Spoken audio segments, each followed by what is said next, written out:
પ્રધાનમંત્રી નરેન્દ્ર મોદી મુખ્ય સચિવોના 3 દિવસના રાષ્ટ્રીય સંમેલનની કરશે અધ્યક્ષતા. સરકારી યોજનાઓ સરળતાથી લોકો સુધી પહોંચાડવા અંગે કરાશે ચર્ચા.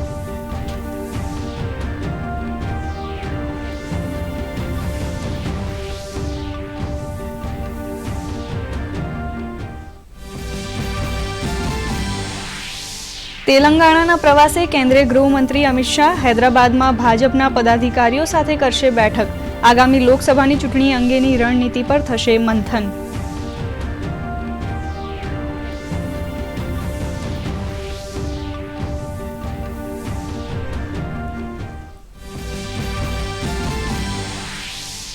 વિદેશ મંત્રી એસ જયશંકરે રશિયાના રાષ્ટ્રપતિ વ્લાદિમીર પુતિન સાથે કરી મુલાકાત.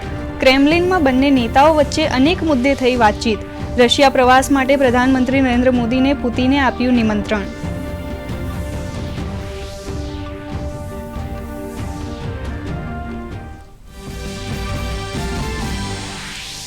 મધ્યપ્રદેશના ગુનામાં ગોઝારો અકસ્માત. બસ અને ડમ્પર વચ્ચેની ટક્કરમાં 13 લોકોના મોત, 16 લોકો ઈજાગ્રસ્ત. મુખ્યમંત્રીએ મૃતકોના પરિવારને 4 લાખ જ્યારે ઘાયલોની સારવાર માટે 50,000ની સહાયની કરી જાહેરાત.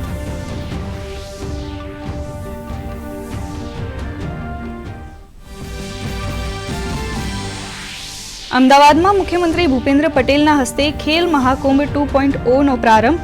પેરા એશિયન ગેમ્સ સહિત રાષ્ટ્રીય તેમજ આંતરરાષ્ટ્રીય કક્ષાએ શ્રેષ્ઠ પ્રદર્શન કરનારા ખેલાડીઓને રોકડ પુરસ્કારથી કરાયા સન્માનિત.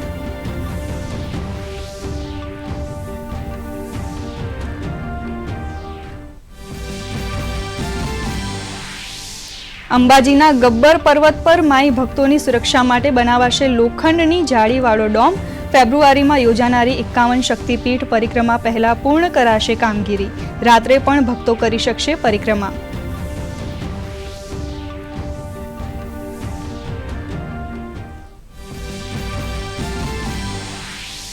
રાજ્યના મોટા ભાગના શહેરોમાં ઠંડીનો પારો 20 ડિગ્રીથી નીચે. કચ્છના નલિયામાં નોંધાયું 10 ડિગ્રી તાપમાન. તો ઉત્તર ભારતમાં 4 દિવસ ધુમ્મસભર્યું વાતાવરણ રહેવાની આગાહી. 31 ડિસેમ્બર બાદ કેટલાક વિસ્તારોમાં પડી શકે છે કમોસમી વરસાદ.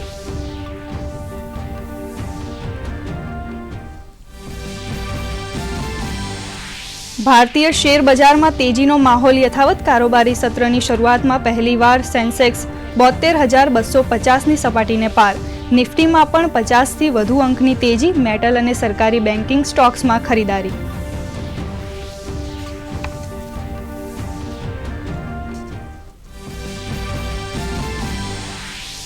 ભારત અને સાઉથ આફ્રિકા વચ્ચેની સેન્ચુરિયન ટેસ્ટનો આજે ત્રીજો દિવસ. બુધવારે સાઉથ આફ્રિકાએ 5 વિકેટે બનાવ્યા 256 રન. ડીન એલ્ગરે ફટકારી હતી અણનમ 140 રનની પારી.